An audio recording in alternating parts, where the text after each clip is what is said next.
morning, everyone. I hope you are having a lovely day. Um, my channel is rather new, and I think those of you who are subscribed and listen, whether you agree with me or not, my channel is to help Black women because that is a very special subject to me because I'm a Black woman and I've lived the life of a Black woman here in America. So I am pretty knowledgeable about what's going on here. But I want to talk about uh, the things that we keep perpetuating as Black women. And I'm talking as collective. Some might have realized their errors and the errors of the previous generation and are taking active steps to make those corrections so we don't keep putting them on our children and keep the cycle going.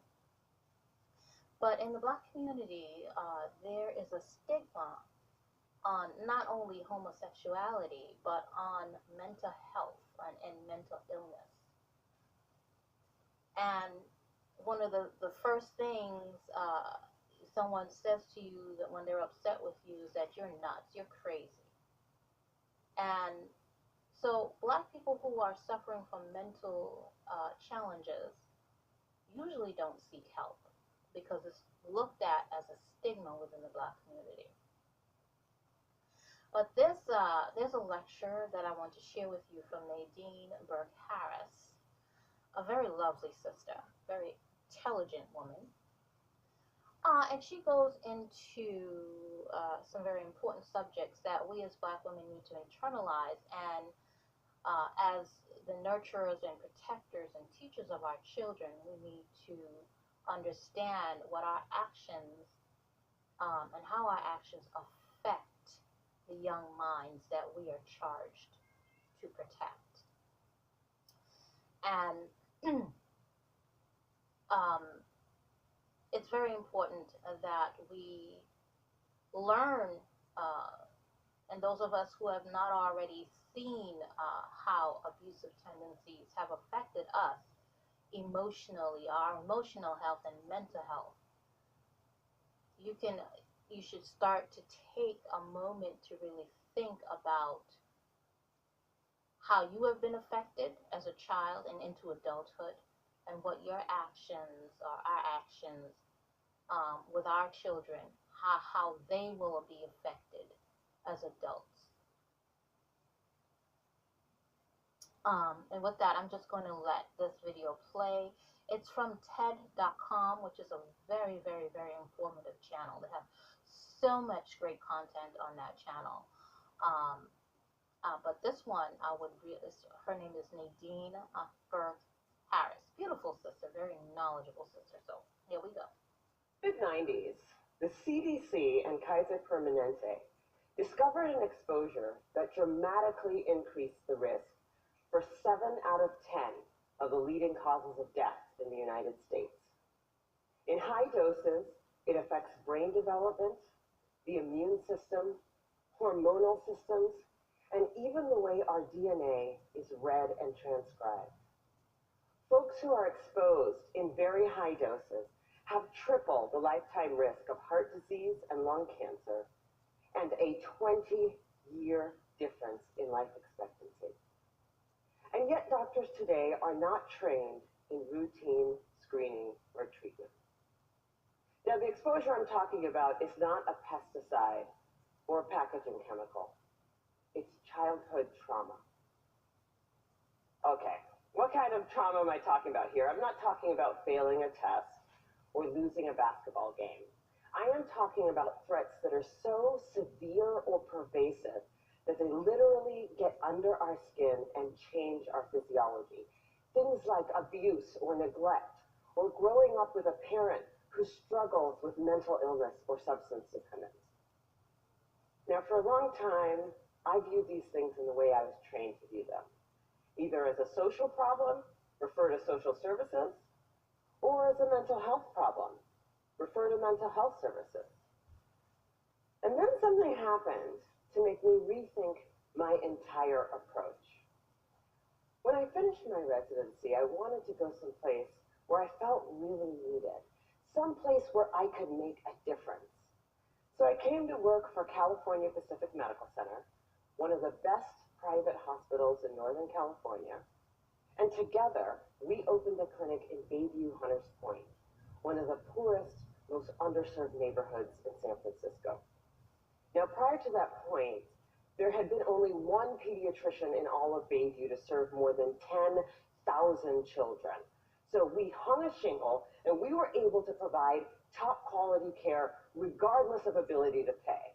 It was so cool. We targeted the typical health disparities: access to care, immunization rates, asthma hospitalization rates, and we hit all of our numbers. We felt very proud of ourselves. But then I started noticing a disturbing trend. A lot of kids were being referred to me for ADHD, or attention deficit hyperactivity disorder. But when I actually did a thorough history and physical, what I found was that for most of my patients, I couldn't make a diagnosis of ADHD. Most of the kids I was seeing had experienced such severe trauma that it felt like something else was going on. Somehow, I was missing something important. Now, before I did my residency, I did a master's degree in public health. And one of the things that they teach you in public health school is that if you're a doctor and you see 100 kids that all drink from the same well, and 98 of them develop diarrhea, you can go ahead and write that prescription for dose after dose after dose of antibiotics, or you can walk over and say, what the hell is in this well? So I began reading everything that I could get my hands on about how exposure to adversity affects the developing brains and bodies of children. And then one day, my colleague walked into my office and he said, Dr. Burke, have you seen this? In his hand was a copy of a research study called the Adverse Childhood Experiences Study. That day changed my clinical practice and ultimately my career. The Adverse Childhood Experiences Study is something that everybody needs to know about.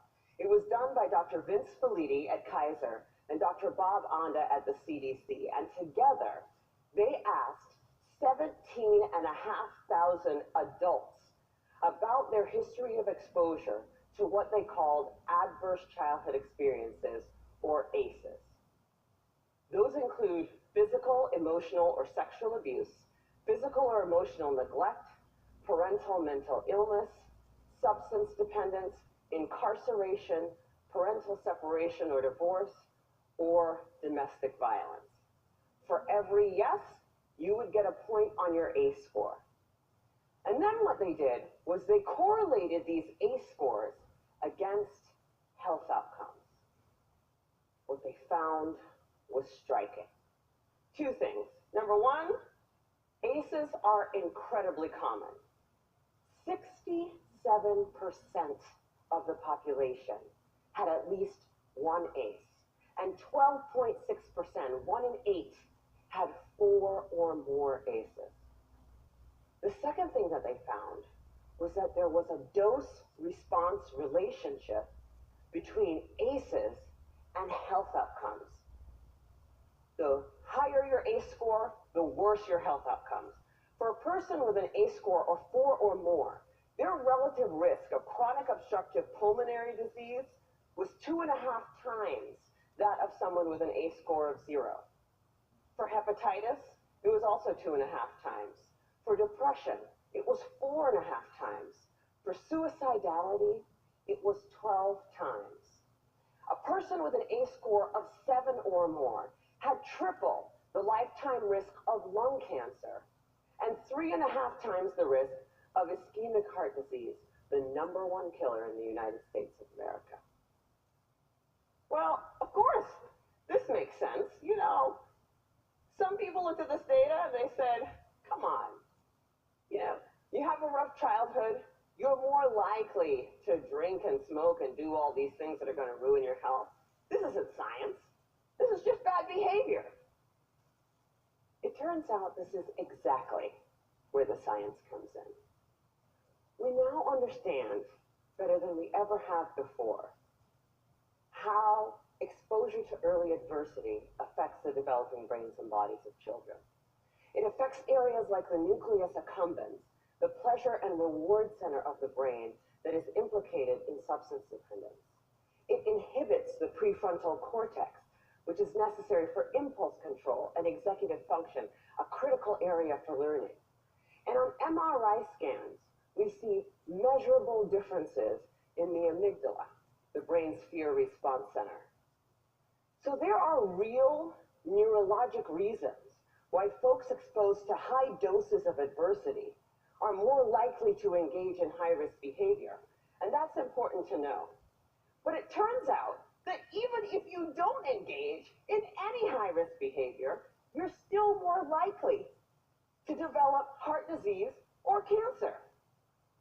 The reason for this has to do with the hypothalamic pituitary adrenal axis, the brain's and body's stress response system that governs our fight or flight response. How does it work? Well, imagine you're walking in the forest and you see a bear. Immediately, your hypothalamus sends a signal to your pituitary, which sends a signal to your adrenal gland that says, release stress hormones, adrenaline, cortisol. And so your heart starts to pound, your pupils dilate, your airways open up, and you are ready to either fight that bear or run from the bear. And that is wonderful if you're in a forest and there's a bear. But the problem is what happens when the bear comes home every night. And this system is activated over and over and over again. And it goes from being adaptive or life-saving to maladaptive or health-damaging. Children are especially sensitive to this repeated stress activation because their brains and bodies are just developing. High doses of adversity not only affect brain structure and function, they affect the developing immune system, developing hormonal systems, and even the way our DNA is read and transcribed. So Okay. So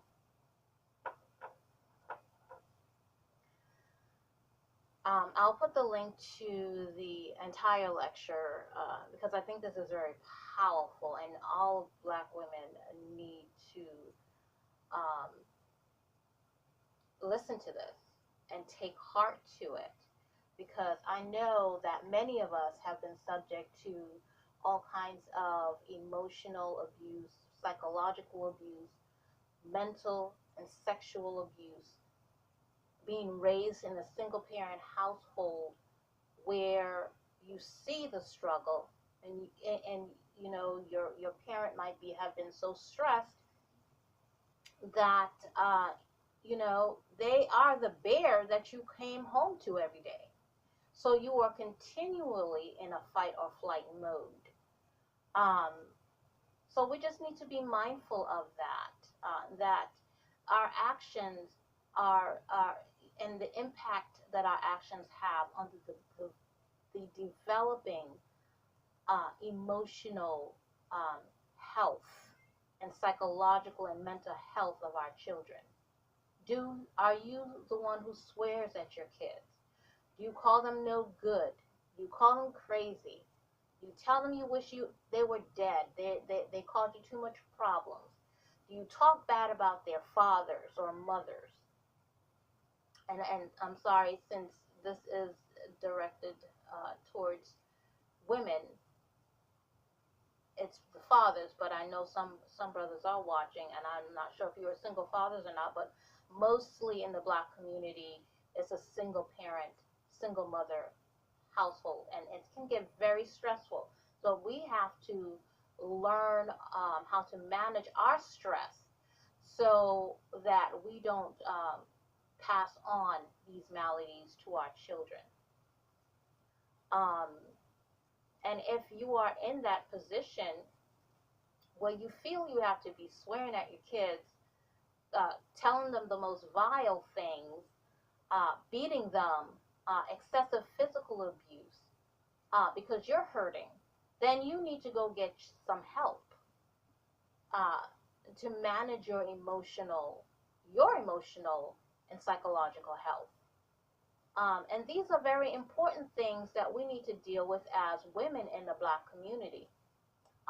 Not only do we need to take care of and make sure that our girls don't repeat the single motherhood foolishness that's been uh, going on in the Black community, or this selling your daughters off, or mothers letting their boyfriends have their ways with the little girls.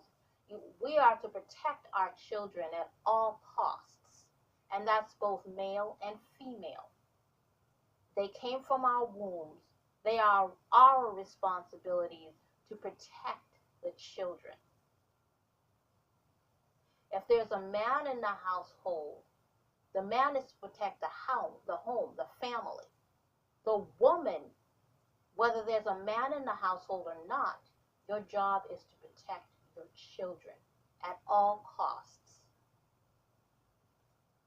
So, in order for us to change this cycle that I see going on in the Black community, we need to start with the sisters, the female.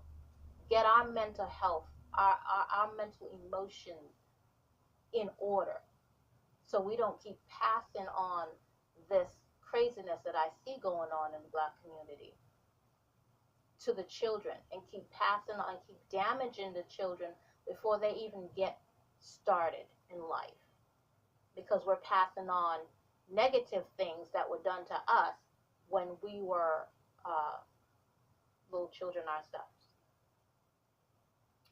So we just need to take a good look at ourselves. I know a lot of us have recognized this and have broken the pattern with our girls and our boys, but a lot of us haven't, and we need to look at ourselves and see, how are we still swearing at our children? Are we still calling them out of their names? Are we still wishing they were never born? Are we still beating them like we were beat? Are we exposing them to danger, strange men, strange people? And I'm going to do another video on that. But we really need to change right now, so we can produce a better generation, a safer generation, more confident generation of boys and girls who will become better men and women.